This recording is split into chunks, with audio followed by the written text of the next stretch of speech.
that folk music that you play there? What is that? How do you call that folk music? I think it was Studs Terkel who asked Big Bill Brunzi, did he consider his blues music to be folk music? And Big Bill says, well, never heard no horse.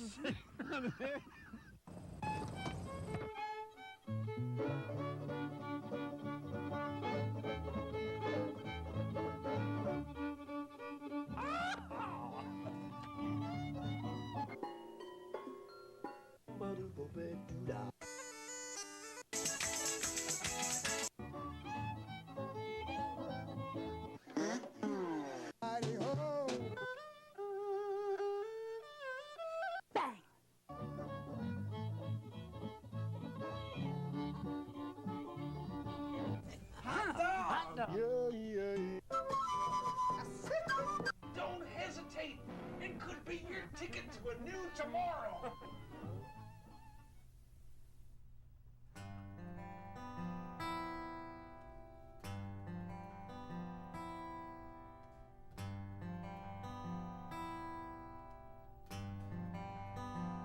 That's real love, so hard to define. Don't you dare decline it. When it comes for you, you'll recognize it. You'll come to prize it. That's real love.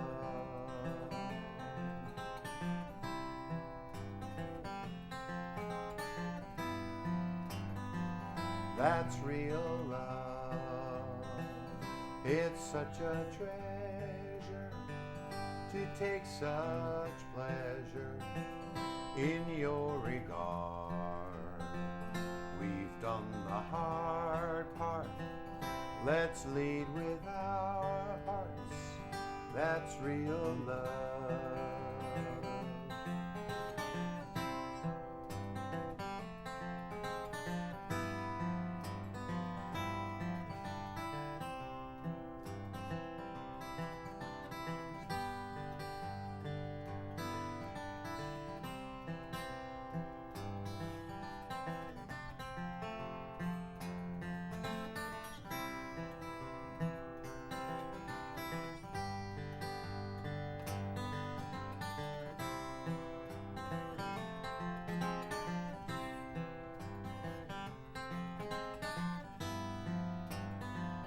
That's real love.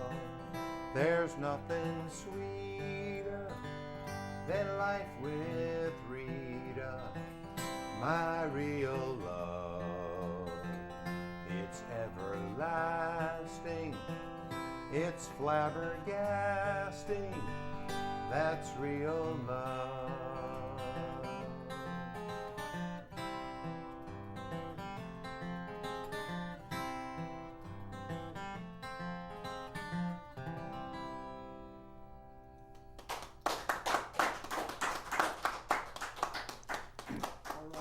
All right.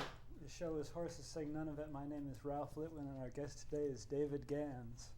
Hello. Welcome to the show, Dave. Thanks for having me. You are best known as the syndicated radio host of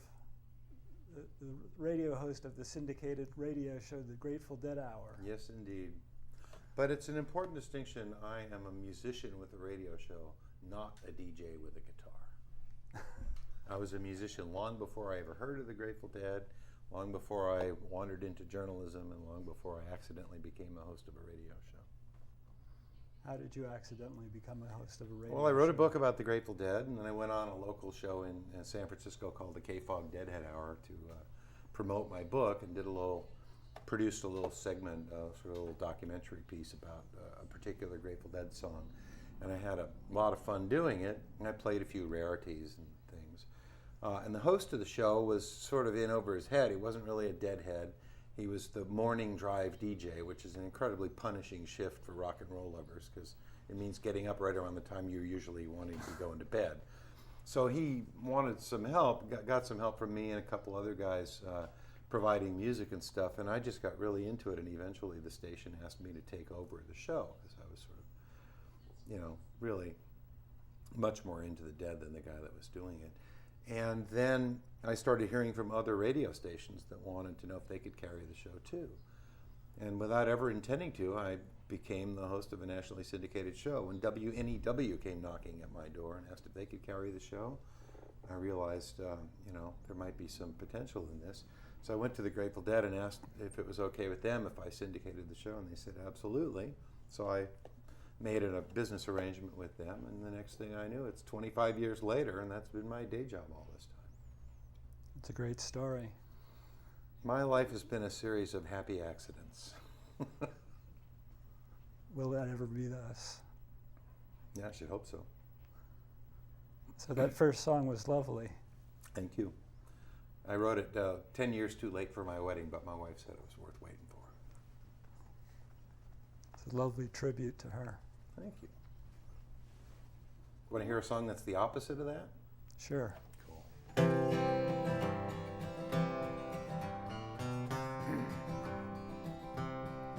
My ex-girlfriend's ex-husband was questioning my paradigm. Guess he hadn't been told the new bones in her cauldron were mine. I was her man of the future till her past came around. It was hell when she took off her spell, but I finally come down. She's got beauty and talent and brains and a problem with men. And I knew she'd be too much too soon, but I couldn't say when. Her rewrites of history read like a mystery to me, while her bed in my bedroom still points to some permanency. Well, she did what she had to get what she needed from me. I got what I wanted until I was no longer free. She's a female Don Juan. With a wave of her wand I was gone, gone, gone. And that snake that lived next to my heart said it's time to move on. She was sure that she wanted me once, but she's sure now she don't. And I'm sure I'll forget her someday, but I probably won't. She made sure I was deeply involved and dissolved in the air. In the desert of love, she's the girl who was not really there. Narcissistic cathexis is my ex's pathology.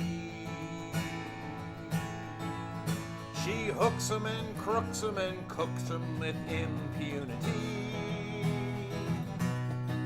Well, I'm damned if I am and I'm damned if I'm not. I'm damned if I wouldn't jump back in her pot.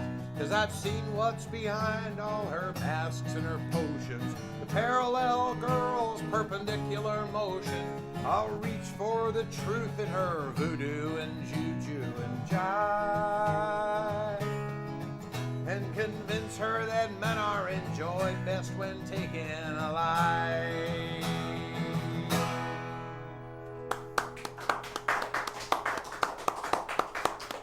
Based on a true story, of course.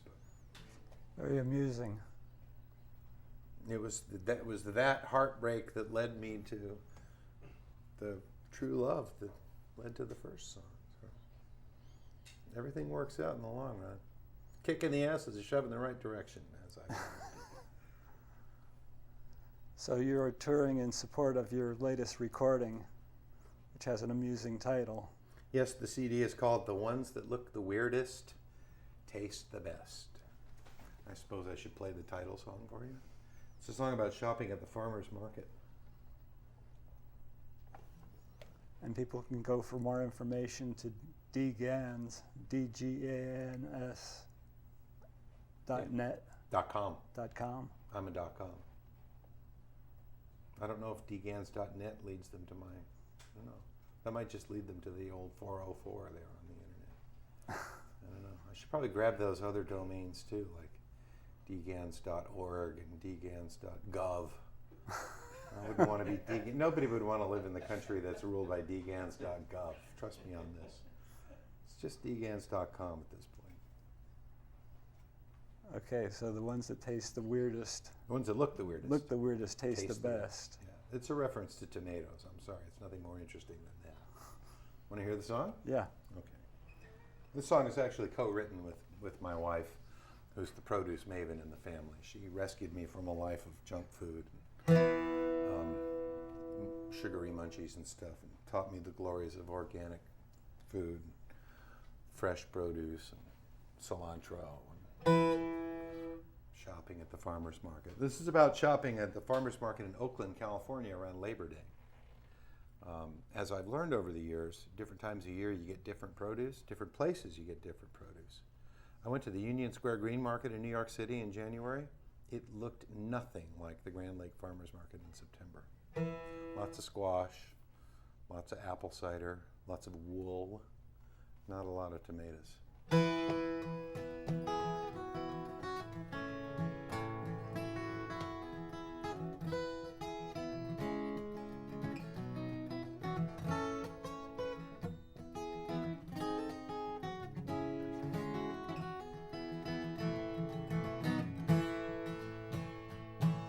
Well, I can't live the way I did when I was an immortal kid. The things that I ingested were a crime. All that sugar, starch, and lard were making my aorta hard, and I'd prefer to live a long, long time. So on market day in our hometown, we rise and shine and head on down, where the families and the farmers meet and thrive. Because we're taking nature's course, we get it fresh right from the source, where the bounty of the county comes alive. We'll have yellow fin potatoes and some fat heirloom tomatoes. I think the ones that look the weirdest taste the best. Well, I'll get fish while you go look for English peas for Hugo. That's our cat. Then we'll shop together for the rest. And on market day in our hometown, we rise and shine and head on down, where the families and the farmers meet and thrive. Because we're taking nature's course, we get it fresh right from the source, where the bounty of the county comes alive.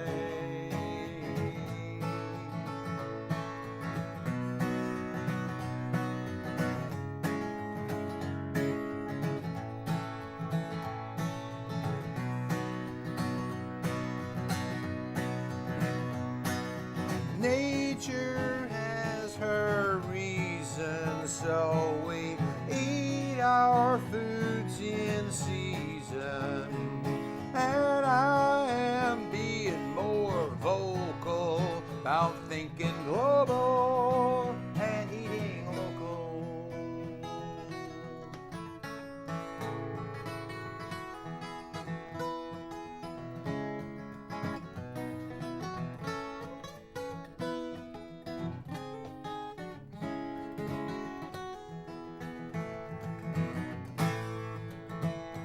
Well, peaches are all gone, by gosh, but soon we'll have kabocha squash. Leeks and yams are looking mighty good. Now, darling, don't be bumming. You know those figs are coming, and honey from the bees in the hood. Cherries won't be back till June, but pomegranates are coming soon. The winter greens are sweeter when it's cold. We keep our diet balanced because modern life's a challenge, but its many pleasures can't be oversold. And on market day in our hometown, we rise and shine and head on down, where the families and the farmers meet and thrive. Because we're taking nature's course, we get it fresh right from the source, where the bounty of the county comes alive. Where the bounty of the county comes alive.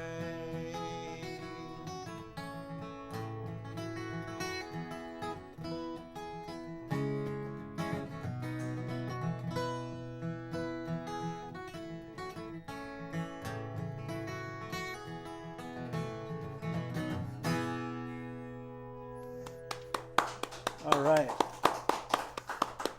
Great stuff. Thank you.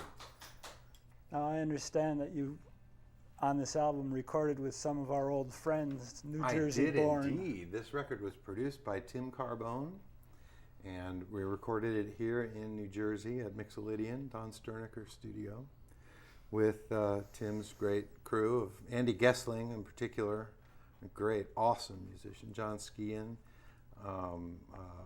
Johnny Grubb, the former bass player of Railroad Earth, and Buck Dilley, and amazing. The rest of the bass playing was done by a guy from New York named Lindsay Horner, who I was just thrilled.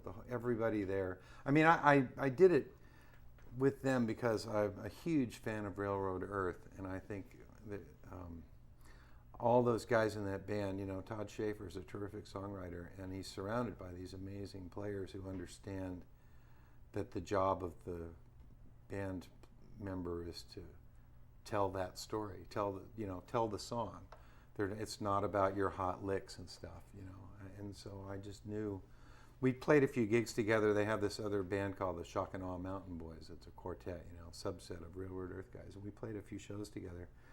And I just thought it would be a dream to go in the studio with them, and it turned out to be just a tremendously rewarding experience, having my songs realized by those great players. They're a great crew. They are. Every song got exactly what it needed from them. Andy played like 8-10 different instruments on the course of that record. Every one of them he played with authority and passion and power, sweetness where it was needed. I think of Andy Gessling as my desert island musician. If I could just take one guy on tour, it would be him, and a trunk full of instruments. He's been one of our most frequent guests on Horses Sing None of It in various different groups and as a solo. He's just great. I admire him so much. So what else you got for us? Oh, I'll play another song from the record.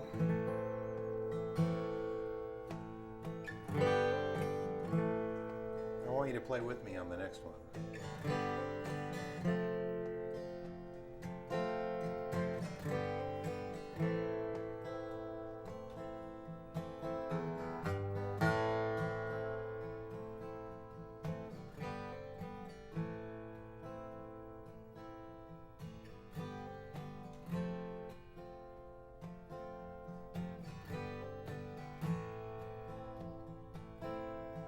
Such a lovely planet. Wonder how it came to be. Was it chaos or creation? Was it God or entropy? Now the spirit may be sleeping, but it dwells in every heart. I put my faith in nature, of which we are a part.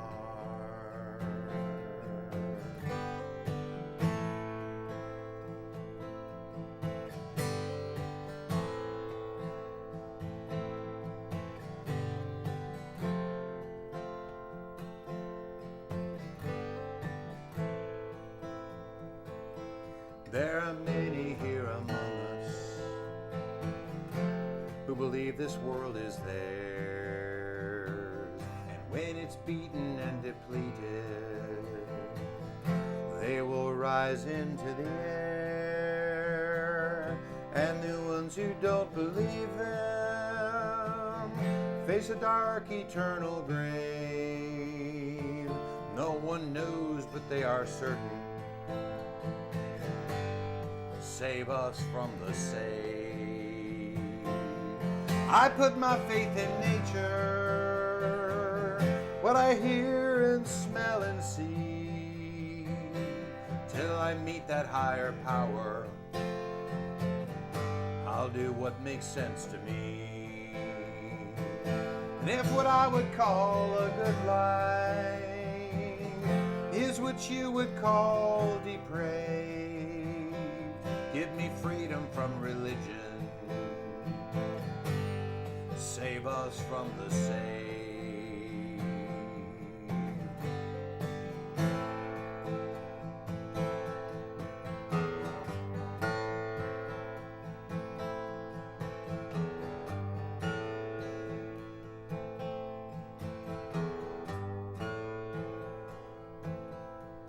I honor your tradition, and I insist you honor mine. In a world with any justice, blasphemy is not a crime. You believe what you believe in. I respect your wish to pray, but if you try to make me join you, I'll resist you all the way. I'm not saying I know better, I'm just saying we don't know, till the day we get an answer. I go where my heart says go. It's a narrow-minded Jesus I see reflected in your eyes. He was all about compassion. If he knew you, he would cry. I put my faith in nature, what I hear and smell and see, until I meet that higher power. I'll do what makes sense to me. And if what I would call a good life is what you must call depraved, give me freedom from religion. Save us from the saved.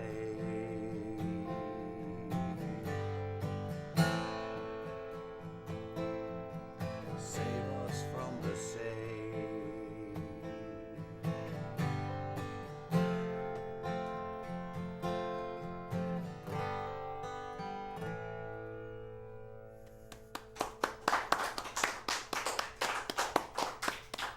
All right. It's a good one. Well, in my travels, I see a lot of annoying religious messages. God has a heavy marketing budget in the South, Yes, he does. and he's a cranky son of a bitch. I saw one in North Carolina. It's a billboard that said, "Stop taking my name in vain, or I'll make your commute even more annoying." Signed, God. I thought it was. I mean, remember Bob Newhart and those little routines he used to do, where he was one end of a phone conversation? Love to hear him do the conversation of the guy on the classified ad or the advertising agency taking the call from God. You want a billboard, and it says what now? God, can I get a credit reference on that? So, I'm not a good enough comedian to do that routine, but that's what I envision when I think about God taking out billboards. Now, you said earlier that you were a musician before you became a Deadhead. That's true. Do you care to share a story of how that happened? It happened the way it happened to a lot of people. My roommate and songwriting partner gave me some LSD and took me to a Grateful Dead concert, and mission accomplished. It was a very, very hot night. We were in the last row of Winterland, very, very, very top of the balcony. It was the only time I ever saw Pigpen, and I was way too far away to actually really get much of what he was doing down there. But little bits of music stayed etched in my mind after I finally came down, and I went and got some records and realized what songs they were, and I really started to appreciate. I came from the singer-songwriter school. I was a big fan of John Prine, Steve Goodman, Jackson Browne, Elton John, Cat Stevens, that kind of stuff. And when I heard the Grateful Dead, they just revolutionized my notion of what songwriting was. And that was even before I began to get a handle on all that stuff going on between the songs. The next time they came to town, in August of 1972, I went to all 4 shows and really started to get into it. It opened up my mind to a lot of different things about music and improved my sense of what was possible. And I got interested in the Dead and followed the Dead. I didn't move out of my house and go on tour or anything like that, but I stayed involved in that music and that culture. And when I started writing for music magazines in the mid-70s, I would write about the Dead often, along with other, I was a mainstream music journalist for 10 years, but the Dead was one of my favorite subjects, and writing about them led to relationships with them, friendships with them and stuff. And so as I said earlier, I sort of accidentally got into the radio business and stuff, and I published 3 books about the Grateful Dead, but it never interfered with my own musical progress. You know, I always maintained my own musical thread there and always played semi-professionally. And in about 1998, actually, a couple years after Jerry Garcia died, I had a couple of opportunities to play festivals elsewhere in the country, and that sort of lifted me up onto the national stage, and I started touring. Also because I kind of thought, well, this Grateful Dead thing isn't going to last forever. And I've been, my day job for 25 years now has been doing that radio show, so it may last forever, I don't know, but I always was my own musician and this Deadhead guy, but sometimes one of them eclipses the other. And being a famous Deadhead is a kind of a weird thing to be in life. A lot of people make certain assumptions about you based on that, or about me, you know what I mean? And they would also sort of tend to, some people at least tend to assume that my music is long noodly jams with weak vocals and stuff, all the sins of the Grateful Dead visited upon me, but I am my own musician and always have been, and there's a huge amount of that music in my music, but I've always had my own voice. As you've heard from the songs I performed for you, I don't think necessarily you'd hear any of those songs and think, oh, that's a Deadhead singing.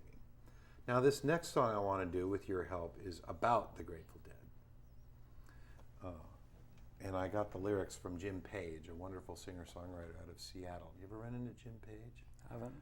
Look him up. JimPage.net, folks. An amazing, wonderful, completely committed social activist, tree-hugging, lie down in front of the tractor kind of guy. A wonderful songwriter, a real hero. And I made up this piece of music. I was sitting in a hotel room in Jacksonville, Florida, farting around with finger picks, and came up with this nice progression, and a melody suggested itself. And for some reason, I got this inspiration to try Jim's lyrics for this song on this music, and they fit with just a little bit of, surgery. So I got Jim's permission to use his lyrics in my song.